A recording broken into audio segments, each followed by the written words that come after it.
We're now gonna find the area of another solid. Okay, this solid has cross sections which are circles. Okay,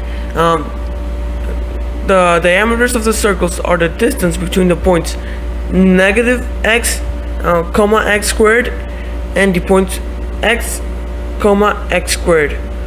For x equal 0 to x equal 4. Okay, and here's an illustration of this. Okay, the diameters will be this distance. Here this diameter 1, diameter 2, diameter 3, and this will go on until x equals 4. Okay, first it is easily deductible that the diameter is going to be equal to 2x. Why?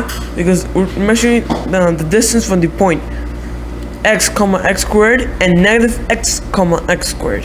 So the diameter is going to be equal to 2x. Therefore, the radius is going to be equal to x. And since the function y equal x squared is symmetric, then this green part is going to be equal to this red part. This red part is going to be the radius. The radius is obviously going to be measuring x. Okay, and okay, since y equals x squared, then x equals vertical y. Right. Okay. Now we have the following. Okay. Since this equals x, it's also equals radical y, doesn't it? Okay. And since this is a radius, therefore the area of the circle, of the cross-section circle, would be radical y squared times pi, wouldn't it? And this is going to be equal to pi times y. The cross-section area will be equal to pi times. It is easily deductible since y equals x squared. The range would be equal from 0, and the domain is from 0 to 4. That the range is going to be equal to from 0 to 16. Okay, and since that is a range, then by definition, the area, the volume of the solid is going to be equal to the following: the integral from 0 to 16 of pi times y dy. That is going to be equal to 256 over 2 times pi equal to 128 pi units cubed. 250. Do a generalization. Okay, let fx be greater than or equal to gx for the interval ab. Let the region R be defined as fx minus gx for the x is greater than or equal than b, less than or equal to a. Okay, if we rotate this region R around the x-axis, we will have a solid whose volume is going to be equal to the following. The volume is equal to the integral of pi times parenthesis fx squared minus gx squared dx from b to a. An interesting problem. Let fx be equal to 3, gx equal to 2, a equal to 4, and b equal to 0.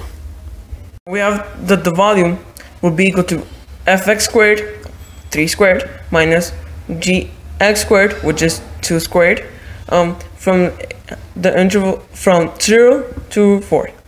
This is going to be equal to the integral from 0 to 4 of 5 dx equal to 5 times 4 equal to 20 units cubed. As you can see, this type of solids are the ones that have a hole in the middle, like the problem we did before. This generalization can be very easy to use. Since this chapter is about solids, I recommend that you study basic geometry. It can help a lot when deciphering volumes. We're going to turn to volume of solids. Okay, we're going to find the volume of a solid whose cross sections are equilateral triangles with sign matches equal to x, from x equals to 0 to x equals to 4. Okay. If you don't remember what an equilateral triangle is, it's simply a triangle whose sides are all equal. Okay. Consequently, its angles are equal, and all are equal to 60. Here's when geometry comes in. The average of an equilateral triangle and n triangle in general is height times base over 2, but it's also equal to the product of two adjacent sides divided by 2 times the sine of the angle in between. Okay, since all the sides of the triangle are equal, equilateral triangle in this case are equal to x, then we have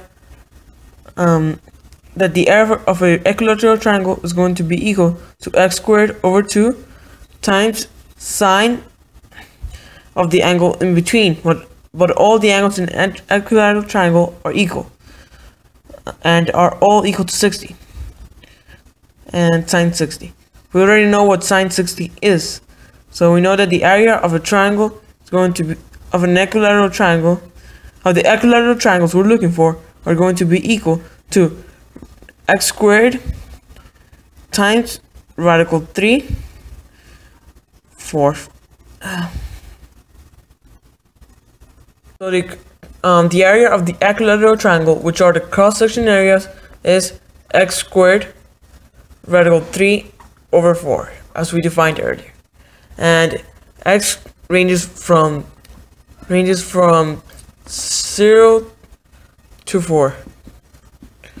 And okay, now that we know this, we can use using a definition, we can find the area of the solid. This will be equal to the integral from 0 to 4 of x squared radical 3 over 4 dx. This is going to be equal to 4 cubed times radical 3 over 4 times 3. That is going to be equal to, to simplify, we have 4 squared here, and we have, okay, we did the same up there. We have 16 radical 3 over 3 units cubed. That's going to be the area of the solid.